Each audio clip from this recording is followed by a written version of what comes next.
Kuna huyu dada anaitwa Zuri, ni mke wa huyu mchizi anaitwa Karibi, na wanapendana kinoma yani, kiasi kwamba mmoja kati yao yupo tayari kufanya lolote lile kwa ajili ya kumlinda mmoja wao tu. Utanielewa baadaye kwa nini nimeanza kusema hivyo. Leo pia ilikuwa ni birthday party ya Zuri, anakumbukia siku yake ya kuzaliwa leo. Mchizi akamwambia samahani sana, sijaweka maandalizi mengi sana kwa ajili ya siku yako ya kuzaliwa hii, hata hivyo sikuwa nimejipanga. Zuri akamwambia wala hata siwaze, birthday nyingi zinakuja, kwa hiyo ana muda wa kutosha tu kujiandaa kwa ajili ya birthday party nyingine ambazo zitakuja. Basi baada ya pale wanandoa wawili hawa wakafanya kile ambacho huaga ni agizo la ndoa.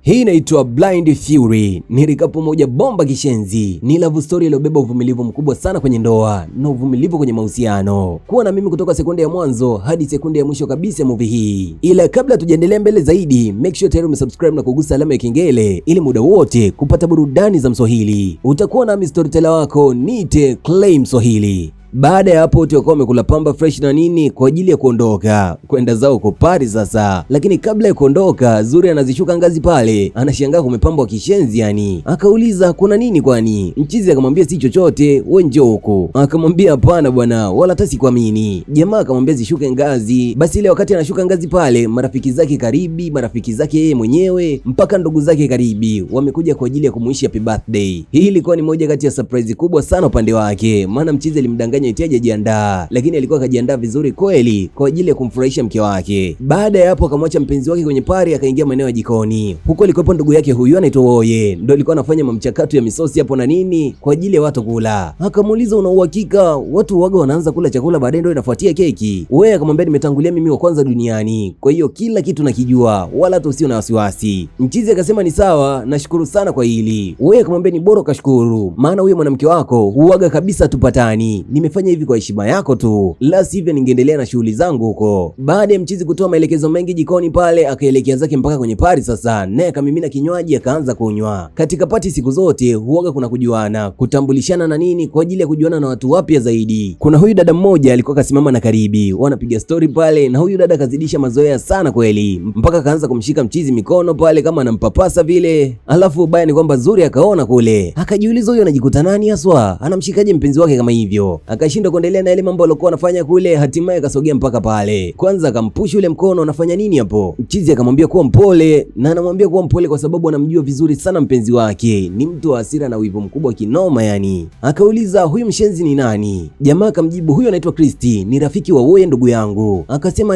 huyu Kristi anaonekana kuwa malaya sana yani. Kristi akamuuliza unasemaje? Nafikiri umenisikia, na ni bora ungeongoza njia uondoke kwenye nyumba yangu sasa hivi. Dadake na Karibi naye akapaniki kule, waondoke kwenye nyumba yake kivipi aswa? Naye akaona kumbe amnijue, akamwambia kila mtu, nisikilizeni nyote, kila mtu aondoke kwenye nyumba yangu sasa hivi, party imekwisha. Watu wakaleta kama ubishi pale, akakamata kisu mzee, hata kiutani kabisa, kila mtu aondoke kwenye nyumba yake. Kosa ilikuwa ni mume wake kushikwa na mwanamke mwingine tu, hiyo ndio imekuwa kesi kubwa kweli bana. Kila mtu akaondoka kwenye party pale. Wewe alichukia kishenzi yani, kawalika ndugu jamaa na marafiki na wameitikia wito. Sasa hivi wanakuja kufukuzwa kirahisi kama hivi kweli? Jamaa akataka kuomba samani pale, wewe akasema tunza samani yako, hii ndio sababu waga simpendi kabisa mwanamke wako. Baada ya pale naye akaondoka. Na Zuri akishafanya kama hivi, akishavuruga mambo, huaga anakuwa mpole kishenzi yani, anampenda Karibi kuliko kawaida, na akawa anaomba samani, hajui yote ya huaga yanaanzia wapi. Mpaka mida ya kuoga, jamaa akawa akamsimamia na akawa anamwambia unajua nakupenda sana, nakupenda na nakupenda kuliko kitu chochote kile, lakini unavyofanya mimi unafanya nashindwa kujizuia na nitashindwa kabisa kukaa na wewe. Zuri akaendelea kuomba samani, na kingine akaomba jamaa asije akamwacha, wakumbuke sasa hivi wao ni wanandoa na wala si wachumba tena, kwa hiyo madhaifu yake ni ya kwake pia, anaomba msamehe. Jamaa akamwambia ni sawa, lakini anaomba sana badilike, na kingine aanze kufuata shauri ambazo amekuwa akipewa. Hizi hasira sijui na nini, kuchukua maamuzi ya ghafla ghafla, kutaka kuua wengine au kutaka kupiga wengine, hivi ni vitu ambavyo vikubaliwi kabisa kwenye maisha ya kawaida. Ni lazima apate mtu wa kumsaidia, aidha kiroho au apate therapist wa kumsaidia kiakili. Kwa upande wa pili huku kuna ikapo nyingine, mchizi anaitwa Kene na mdada anaitwa Ava, si wanandoa lakini ni wachumba wanaokaa sehemu moja kabisa, wameamua kuishi maisha yao kama hivyo tu. Hapa alikuwa katupia makeup kidogo tu, akala na wigi lake fresh kwa ajili ya kuondoka na nguo zake meni kama hivyo. Jamaa akaja akamwambia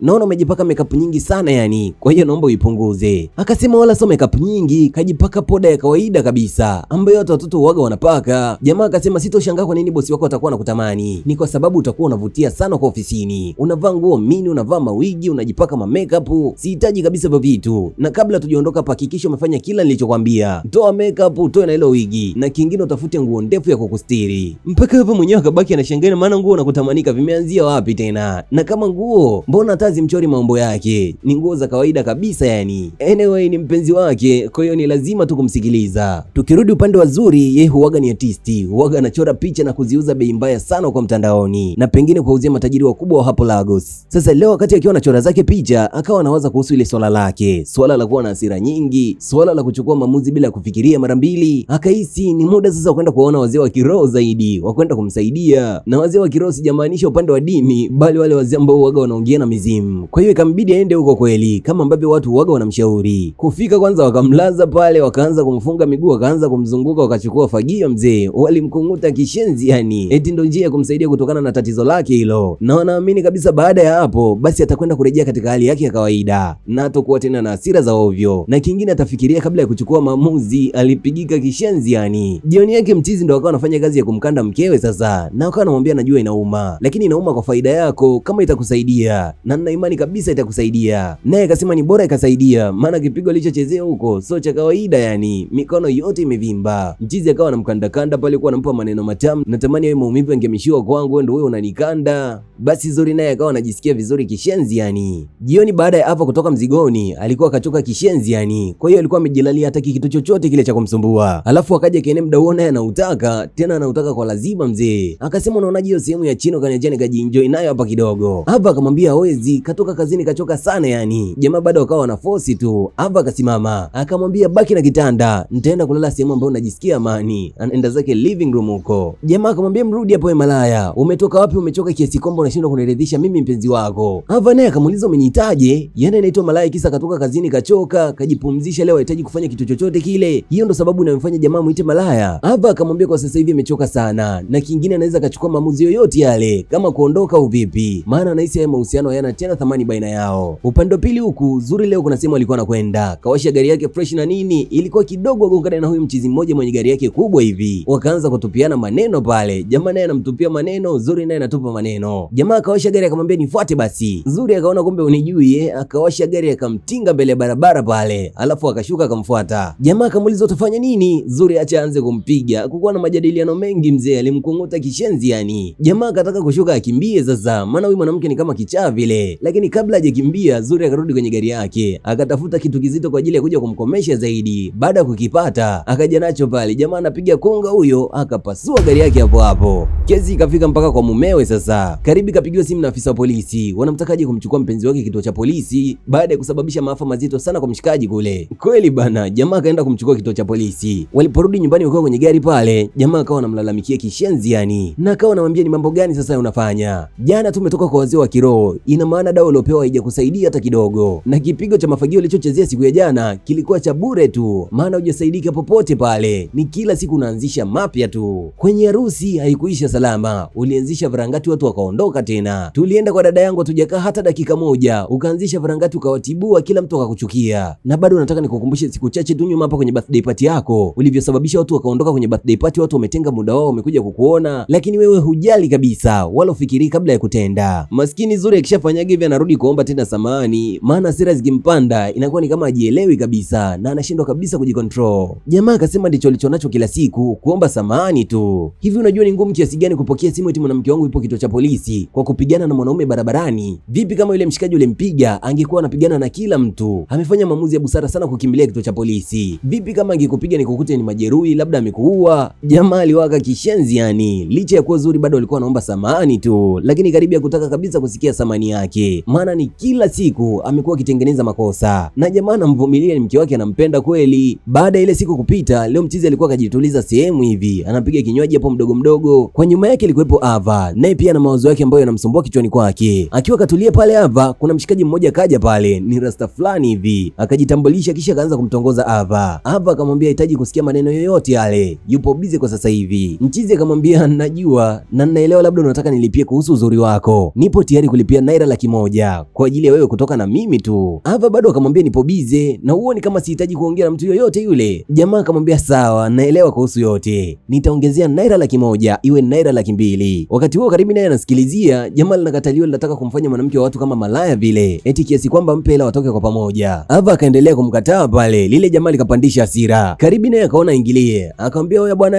dada wa watu kakwambia hahitaji mazungumzo na wewe, kwa nini unalazimisha? Naye akamwambia wewe imekufikia vipi huko? Emkaa kimya bwana. Akamwambia imenifikia kwa sababu umeongea kwa utaratibu, umepewa majibu sahihi kabisa kwamba hahitaji kuongea na wewe, mwisho umeanza kubweka kwa kelele nyingi, mfanye kuondoka bwana. Hata hivyo naye akasema huyu mwanamke hastahili hata naira 200,000 zangu, naye akaondoka zake pale. Baada yule mshikaji kuondoka, Ava akamuuliza unaonekana familia sana kwangu, ni kama nishawahi kukuona sehemu vile. Jamaa akamwambia ndio, umeshawahi kuniona, tunafanya kazi kwenye kampuni moja. Ava naye ndo hapo akawa akamkumbuka, kwa hiyo karibu wao kidogo ukawa umeanzia hapo. Baada ya muda akawa amerudi kazini kwake kwa ajili ya kuendelea na kazi kama kawaida. Mshikaji wake mmoja akawa anamwambia kwamba imefika break mwanangu, tunzetu nje kwa ajili ya kupata chakula cha mchana. Mchizi akasema hapana, mke wake alimwandalia chakula na kaja nacho kazini, kwa hiyo baada ya muda atakula tu, yeye atangulia kwenye mgawa. Akiwa pale anaendelea kufanya zake kazi, akaingia huyu ndugu yake mmoja ambaye anaitwa Matthew, na akawa anamwambia mwanangu, tusikilize, yule mwanamke ni muda wa kuachana naye sasa, utakaje na mwanamke kama chizi vile, muda wote zinampanda tu. Jamaa akamwambia kwanza kabisa ile ni ndoa yangu na kingine yale ni maisha yangu. Matthew akamwambia mchukua simu bana, Sister Woya anakupigia huko. Jamaa akapokea na akamuuliza tatizo nini. Sister Woya akawa anamwambia kwamba kuoana sio mwisho, usikae sehemu ambayo upapendi wala usikae sehemu ambayo unanyanyasika kabisa, ni bora kaondoka kabla hamjapata katoto. Jamaa akamuuliza nani aliyekwambia mimi nanyanyasika na nani aliyekwambia mimi sipapendi pale, na papenda ndio maana mpaka sasa hivi bado nipo na mke wangu. Na kingine nyinyi simjifunze kumaindi biashara zenu, haya ni maisha yangu na mke wangu, nyinyi yanawahusu vipi? Bado Sister Woya akawa anazidi kuongea tu, hawampendi kabisa mke wake, yani hawampendi zuri hata kidogo. Jamaa akaona nyie msintanie bana, akamsaidia ndugu yake Matthew kukata ile simu na akamwambia naomba utoke ofisini kwangu. Matthew akampigia tena dada yake na akamwambia sasa hivi tena nifukuza ofisini kwake kwa kuwa nimekuja kumshauri tu mazuri. Jamaa akamwambia naomba utoke ofisini kwangu au nikuitie security. Matthew naye bado akawa mbishi tu. Jamaa akanyanyua simu kwa ajili ya kumpigia security. Hapo ndo Matthew akaona kweli jamaa yupo serious, kwa hiyo naye akaamua kujichenga taratibu tu pale. Kwa huku nyumbani Zuri kakiandaa kitanda fresh kinoma, yani kapanga maua, akaweka glasi za wine hapo, kaweka na kinywaji chenyewe wine hapo, alafu akawa anamsubiri mchizi kwa ajili ya kuja waenjoy kwa pamoja. Anampenda sana mume wake, lakini tatizo lake ana wivu mkubwa kishenzi yani, na ana hasira za haraka ambazo maamuzi yake ni mabaya kinoma unaambiwa. Akawa amesubiri kwa muda kidogo, lakini Karibi bado akawa hajatokea. Akaona sio kesi, akaamua kuchukua simu na kumpigia, lakini kila akipiga mchizi apokei kabisa simu zake, akituma message zijibiwi. Zuri akawa anajiuliza huyu atakuwa yupo wapi mida kama hii ya usiku. Akajikalisha pale akawa anawaza unanichukulia kawaida yani nakutumia message na kupigia simu zangu utaki kupokea, leo utakuja kunieleza kinaga ubaga wapi ulikuwa. Baada ya muda Karibi akatokea nyumbani, na muda huo Zuri alikuwa kashachukia kishenzi yani, mpaka wine kashaanza kuinywa peke yake, na akamuuliza unaweza kuniambia ulikuwa wapi? Mchizi akamwambia nadhani unajua nilikuwa kazini na nilikuwa na siku ndefu sana leo. Akamuuliza ulikuwa kazini? Tangu lini umeanza kunidanganya? Nimekuja kwenye ofisi yako nimekuulizia, nikaambiwa ulishaondoka muda mrefu sana yani. Jamaa akamwambia ndio, hapo nimedanganya, nilikwenda sehemu kwa ajili ya kupata kinywaji kidogo kutuliza hichi kichwa changu, maana kuna mengi sana yanazunguka. Akamuuliza ulikwenda sehemu na ukashindwa kunipigia simu mimi kuniambia labda kuna sehemu umekwenda, ukaenda kupata kinywaji peke yako ukaniacha nyumbani mimi nikiwa nakusubiri. Hivi unajua ni muda gani nimekaa na kusubiri wewe? Jamaa akamwambia samahani, simu niliacha kwenye gari. Samahani, simu niliacha kwenye gari? Mchizi akaona bana wewe, tumalize kama hivyo. Zuri akauliza umalize kivipi? Akanyanyua glasi ya kinywaji pale akamkosa mchizi. Hili ndo tatizo la Zuri, ana maamuzi ya chapuchapu ambayo hayana huruma kabisa, na baada ya kufanya hivi uoga anajishtukia, hasira zikiwa zimempanda, pumzi inakuwa nzito sana kuivuta. Asubuhi yake palipokucha bado mchizi alikuwa na hasira mingi kinoma yani, na akawa anakwenda kufanya zake mazoezi lakini hana raha hata kidogo. Mke wake akaja kwa nyuma na akawa anamuomba samahani sana kwa maamuzi ambayo aliyachukua siku ya jana. Kwa kuwa wanapendana, kuombana samahani inakuwa ni jambo rahisi kishenzi yani, maana wanasemeana na kingine wanaaminiana sio kidogo yani, kwa sababu hakuna hata mmoja kati yao mwenye ujasiri wa kumchiti mwenzake. Jamaa naye akaomba samahani, alipaswa kupokea simu zake na alipaswa kumwambia mke wake ni wapi alipo. Basi baada ya hapo wakakumbatiana na nini, amani karudi tena baina yao, na ilikuwa ni siku ya weekend, kwa hiyo wakaenjoy kwa pamoja wote nyumbani mpaka mida ya kuchora na nini. Mchizi akawa anachora akiwa na mpenzi wake, anampiga mabusu huku Zuri naye akiwa anachora. Tukirudi kwa Ava na Kene, huku Kene karudi nyumbani kalewa kishenzi. Ava kwanza akashangaa, huyu jamani kweli uoga anakunywa, lakini hajawahi kumuona akiwa kalewa kama hivi, na akamuuliza Kene umekunywa? Jamaa akamwambia ndio nimekunywa, na leo sitaki kabisa ukanizuia kuhusu kuenjoy hiyo sehemu ya chini, naomba usinizuie kabisa yani. Ava akamwambia hapana, hawezi kufanya akiwa amelewa kama hivi, hiyo itakuwa ina tofauti na ubakaji kabisa. Jamaa akaona usimtanie bana, akaparamia kitanda akataka kumbaka mpenzi wake pale pale. Ava naye akapata upenyo akamsukuma jamaa kule akakimbia huyo. Baada ya muda Ava akarudi chumbani, naye jamaa alikuwa kashalala, maana alikuwa amelewa kishenzi, kwa hiyo nguvu hata za kumkimbiza alikuwa hana, akajikuta akajilaza tu hapo. Ava naye akaona ni mwisho sasa kukaa na huyo jamaa. Kene kila siku anataka kumuingilia kwa nguvu, hakunaga hata siku moja amebembeleza mzee, na hapo mwanzo alikuwa na mapenzi ya dhati kishenzi yani. Leo akapaki mabegi yake na nguo zake zote kwa ajili ya kuondoka. Kimya kimya akamwacha Kene akiwa kajilaza hapo. Akiamka atakuta kabati jeupe. Ava yupogi tena nyumbani kwake. Upande wa Zuri naye alikuwa anaandaa chakula na kilikuwa kabisa kimekaribia kuiva. Kwa hiyo akachukua simu na kumtumia mume wake message na kumwambia kwamba chakula kimekaribia kabisa kuiva, ni muda gani atafika nyumbani. Kisha akaweka simu pale. Ikapita dakika ya kwanza, ya pili, ya tatu, mchizi hajajibu. Akaona huyu dakika tatu zote hajajibu message yangu, anafanya nini? Akarudi kupika, endelee kusubiri labda mchizi yupo bize, lakini ikaenda zaidi ya dakika 10, mchizi bado hajajibu message yake tu. Akarudi akachukua simu na kuanza kumpigia, na bahati mbaya ni kwamba mchizi hakupokea kabisa simu yake. Hii kazidi kumtia hasira. Huyu yupo kazini au yupo wapi? Anashindwa kujibu message zangu, anashindwa pia kupokea simu zangu, kapatwa nini saizi? Akachomoka pale anaye hasira kishenzi yani, kwenda kumtafuta jamaa huko kazini.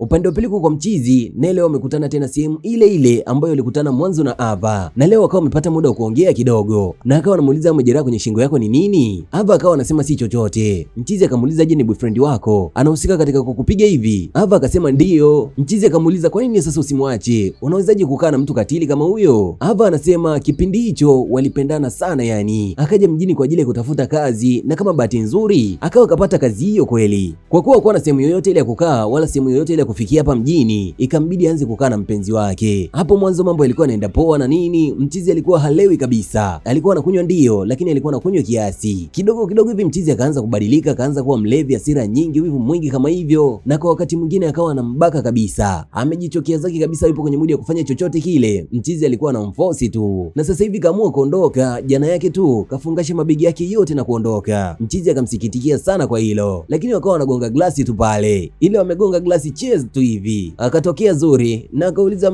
uliniambia upo kazini busy sana, kwa hiyo ndo busy wa kazi usio? Jamaa akamwambia mtulie bana, haipo kama unavyowaza hapa. Akauliza nitulie nini? Yaani nakusubiri nyumbani kwa ajili ya kuja kula chakula kwa pamoja, wewe upo busy na huyu? Leo akutamka neno baya kabisa. Tatizo la Ava naye akajaribu kujitetea, lilikuwa ni kosa kubwa sana yani. Zuri huaga semeshi lolote lile. Akanyanyua glasi ambayo alikuwa anakunywa kisha akammwagia pale. Baada ya hapo naye akaondoka. Jamaa akamwambia samahani sana Ava, samahani sana, huyu ni mke wangu, ndivyo alivyo. Ava mda huo akachukia naye na haelewi imekuwaje. Mtu alikuwa anaongea kikawaida tu, hawajaleta hata mambo ya mahusiano, anakuja kumwagiwa glasi ya kinywaji kweli. Jamaa akamwambia usiwaze kuhusu bili, nitalipia kila kitu mimi. Baada ya hapo naye akaondoka kwa ajili ya kumfuata mke wake. Sasa Zuri baada ya kufika nyumbani tayari alishapigia afisa wa polisi simu aje nyumbani kwake. Anasema kuna mvamizi kamvamia nyumbani kwake na anahitaji akafungiwa mara moja. Maelezo atakuja kutoa zaidi kituo cha polisi peke yake. Haya bana, polisi wakaidi hapo barabarani wanakuja sasa hivi. Kisha baada ya hapo akamuuliza yule mlinzi wake, nani alikuajiri? Ni nani alikuleta hapa kama mfanyakazi? Yule mlinzi akamwambia ni wewe. Akamwambia vizuri sana yani, sasa kama unajua mimi ndo niliyekuajiri, pia ukumbuke ninaweza nikakufukuza kazi muda wowote ule. Kwa hiyo akiingia huyo kinyago ambaye anajiita Karibi, hakikisha ingii kabisa nyumbani kwangu. Mlinzi akashangaa kivipi haswa? Akamwambia hakikisha ingii popote pale, nenda getini kawai asija kaingia sasa hivi. Kabla mlinzi hajatoka, mchizi naye akaingia ndani. Jamaa akamuuliza mpenzi wake vipi, anaweza akamuelezea. Haikuwa kama alivyokuwa anafikiria pale. Zuri akamwambia kwa kama nilivyokuwa nafikirie, subiri maana kuna sehemu utaenda kujielezea vizuri zaidi. Hajakaa sawa, simu ya Zuri ikaita mzee. Polisi tayari wamefika nyumbani kwake, akawaelekeza kuingia mpaka ndani huko. Polisi wameingia ndani wakamwambia jamaa upo chini ya ulinzi. Zuri naye akamwambia mchukueni mpelekeni kituo cha polisi, nitakuja kuelezea zaidi huko. Polisi na wenyewe sio wamepewa hela hawa, bila hata kujiuliza hawa ni mke na mume, wakawa wamemchukua jamaa. Hawakusikiliza kabisa upande wa mshtakiwa. Jamaa akawa kachukuliwa kirahisi kama hivyo na akapelekwa kituo cha polisi. Baada ya hasira za Zuri kuisha na nini, akaenda kumchomoa Karibu kwa kituo cha polisi na akamrudisha mpaka nyumbani kwake pale. Jamaa naye kachukia kishenzi. Huyu mwanamke wake ni kila siku anachukua maamuzi magumu, maamuzi ambayo hafikirii kabisa. Leo kampeleka mume wake kituo cha polisi. Zuri akasema unajua, naomba unisamee, zilikuwa ni hasira tu. Jamaa akaona usinitanie bana, akashuka gari anaye hasira kinoma yani, kisha akaelekea zake mpaka chumbani. Akabeba begi yake, hataki hata kumfukuza mke wake, ni bora yeye akaondoka asije akapewa lawama hapo. Akafungasha kila kilichokuwa cha kwake. Zuri akaingia akaingia akamuuliza, unafanya nini? Unataka kuniacha? Kumbuka uliahidi utakuwa na mimi katika shida na raha, imekuwaje unataka kuniacha? Jamaa akamwambia, ni kweli natamani kukaa na wewe na unajua nakupenda sana, lakini inabidi niondoke mbali kidogo na wewe, mbali sana na wewe. Ili kusudi kurekebisha afya yako ya akili unahitaji muda peke yako, kukaa na kujifikiria zaidi na kukaa na kutengeneza afya yako ya akili. Hili ni tatizo la akili ambalo litatusumbua sana yani, na pengine likaja kuvunja mapenzi yetu. Ni bora nikaondoka kwa amani ili kusudi ukapata muda wa kujitibu zaidi. Kweli mzee, jamaa kabeba nguo zake na akaondoka pale nyumbani. Alienda kutafuta apartment mbali kabisa na Zuri, mbali sehemu ambayo anajua hata mfikie kirahisi. Zuri naye akabaki nyumbani peke yake, akawa anajiuliza sana yani, akawa anakumbuka tangu siku ya kwanza kulikoroga kwenye harusi yao, akakumbuka mpaka siku amekwenda nyumbani kwa Oye yule ndugu yake na Karibi, pia lilivuruga hivyo hivyo, na akijumlisha na makosa ambayo yametokea hivi majuzi mpaka leo anajiona kabisa yeye ndo mwenye makosa. Anajua kabisa mume wake hawezi kumchiti, lakini ndio hivyo bado amwamini. Kidogo hivi akiwa anawaza pale, akaanza kutapika mzee. Dalili za nini hizo? Tayari ni ujauzito. Siku chache nyuma walikubaliana wapate mtoto, na leo mambo yamejipa mzee, na akajaribu kwenda kujipima, majibu yamekuja ni sahihi mzee, yeye ni mjamzito. Lakini akawa analia kishenzi yani, na kingine akawa mpweke, maana mchizi alishaondoka kabisa nyumbani kwake. Ni vipi ataweza kumfikishia hizi taarifa? Maana pia wajaachana vizuri. Mchizi kaondoka ikiwa amemkasirisha sana yani, kwa hiyo anashindwa kumfikia na kumpa hizi taarifa za ujauzito wake. Upande wa pili kazini huku, kumbuka Karibi na Avo waga wanafanya kazi kwenye kampuni moja, na Karibi anaonekana ni bosi kabisa kwenye hii kampuni. Sasa akiwa kazini kidogo wakaendeleza mazoea yao, wakawa wanaendelea kuzoeana siku baada ya siku. Baada ya siku chache kupita, leo Avo alikuja nyumbani kwake, akasema baada ya kuondoka kwa mpenzi wake alifikia kwa rafiki yake. Huyo rafiki yake leo anakuja kutembelewa na mpenzi wake, kwa hiyo ikambidi ampishe nyumba kidogo, ndio maana akaja kuomba hifadhi kwa mchizi hapa. Mchizi akamwambia ni salama, atalala kitandani kisha atalala chini. Avo akasema hapana, kitanda ni cha kwako, mimi nitalala chini, wewe utalala juu. Mchizi akamwambia hapana bana, nitakuwa mwanaume wa aina gani kukuacha wewe kulala chini? Basi Avo akakubali. Baada ya muda kila mtu akawa akajilaza, mchizi naye akajitupa zake chini hapo, lakini usingizi unakuja basi, baridi linawakunguta kishenzi yani, mara duvete la kujifunika mchizi ndo kalilaza chini hapo, kwa hiyo hakuna hata mmoja kati yao aliyejifunika. Anyway, Avo akamsogelea na akamwambia uko chini kuna baridi sana, unaonaje tukashia kitanda kwa pamoja? Mchizi akamwambia hapana, yeye ajilaze tu, atamudu mpaka asubuhi. Avo akasisitiza na akasema iwezekani, na kingine yeye pia hawezi kulala maana baridi linamkunguta so kidogo yani, kwa hiyo ni bora akapanda na ile duveti kitandani hapo, wakajifunika wakalala kwa amani. Mchizi akaona baridi akajitupa zake kitandani pale. Imepita muda kidogo hivi, hakuna hata mmoja kati yao bado akapata usingizi. Avo akageuka na akamuuliza bado hujalala? Mchizi akasema bado, kuna mengi sana nayawaza na bado usingizi haujamjia. Sasa kuna zile distance, mnajua tena mambo ya usiku, mkiwa mmekaa mwanaume na mwanamke, wakaanza kusogeleana pale, alafu baada ya hapo likafuatia busu mzee. Sasa sijui Karibi ndo kaisaliti ndoa yake, na kwa anavyompenda mke wake itakuwa kafanya bonge la mistake ise. Zuri naye aliamua kumtafuta therapist kwa ajili ya kumsaidia saikolojia yake ya akili, maana kiukweli hajielewi kabisa yani, alihitaji mtu kama therapist kwa ajili ya kumsaidia. Kwa hiyo akawa anahudhuria vikao vingi sana kwa huyu therapist,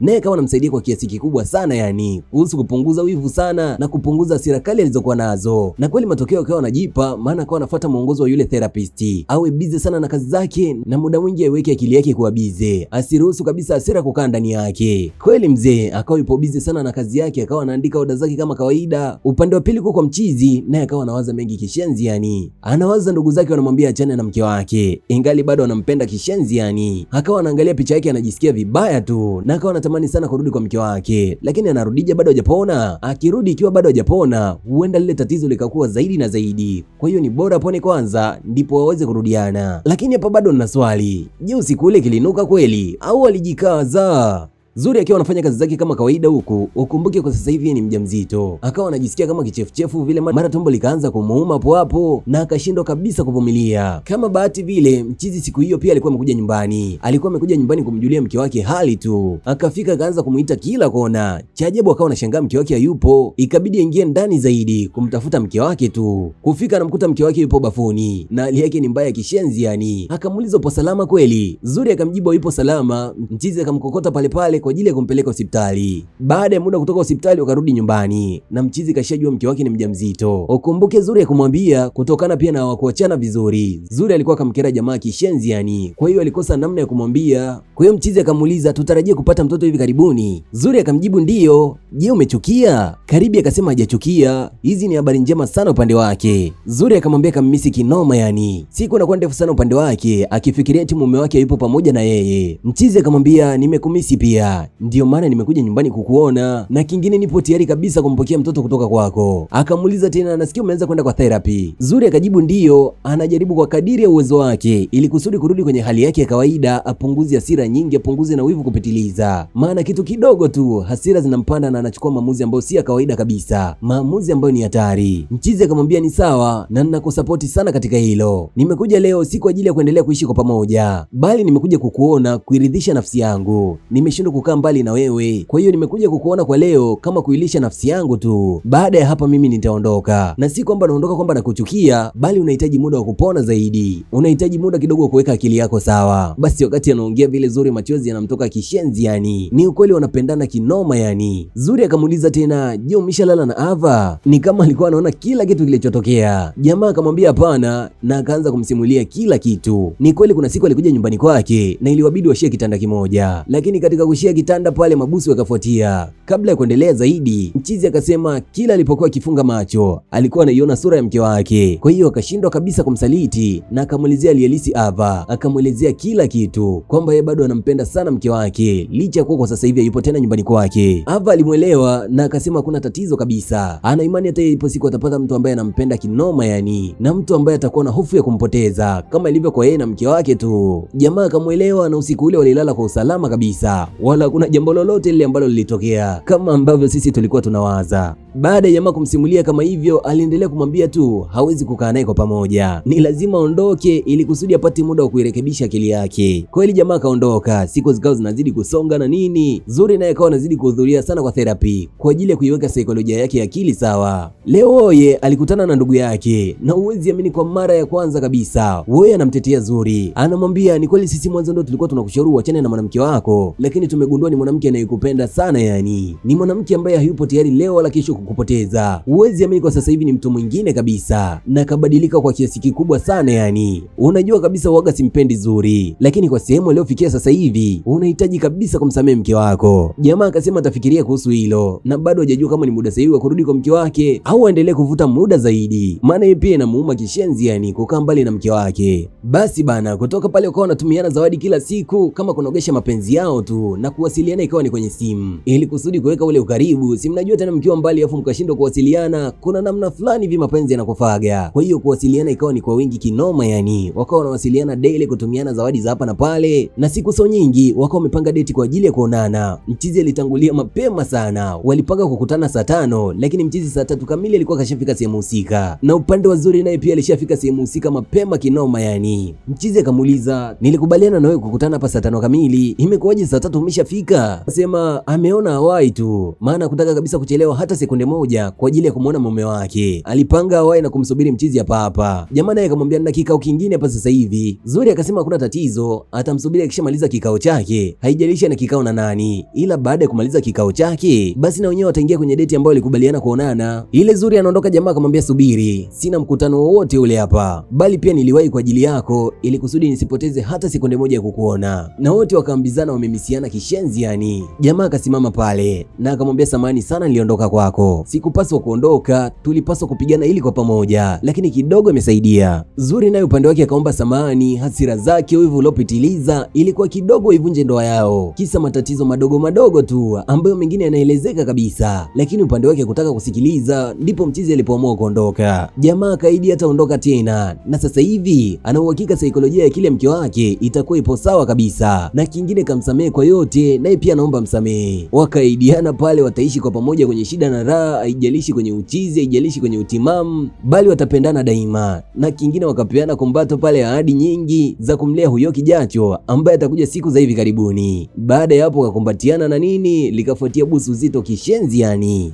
Bana, na hapo ndo nakumisha huu mzigo unaitwa Blind Fury, na imani kuna mengi sana mmejifunza na familia. Hasira na wivu uliopitiliza, hayo si mapenzi, bali utajikuta unayevunja mahusiano yako kwa mikono yako peke yako. Na kingine, maamuzi haraka haraka bana huaga siku zote yajengi. Jiulize kama leo Karibi angeondoka bila kumsamehe mpenzi wake, singekuwa ndo tayari wameshaachana kama hivyo, na walikuwa wanapendana kinoma yani, licha matatizo madogo madogo ambayo yalikuwa yanawapata baina yao. Kwa upande wa Ava tujionyesha mapenzi yake yaliendelea vipi, maana kiukweli hata mimi simshauri kabisa kurudi kwa yule mshikaji. Mshikaji alikuwa anampiga na nini, na mimi sijui waga wanatoa wapi ujasiri wa kuwapiga wake zao au wa kuwapiga wachumba zao. Niandikie kwenye comment hapo, umeonaje hii movie? Make sure tayari umesubscribe na kugusa alama ya kengele ili muda wote kupata burudani za Mswahili. Tufollow pia kupitia kurasa zetu za Instagram, Facebook pamoja na TikTok, jina hilo hilo Mswahili TV. Hii ni Mswahili TV, kituo chako pendwa cha burudani. Asanteni kwa wote mlikuwa nami kutoka mwanzo hadi mwisho. Nite Clay Mswahili. Mashabiki tuko tayari. Swahili TV, sehemu yetu ya furaha. Asante Clay kwa kazi yako ya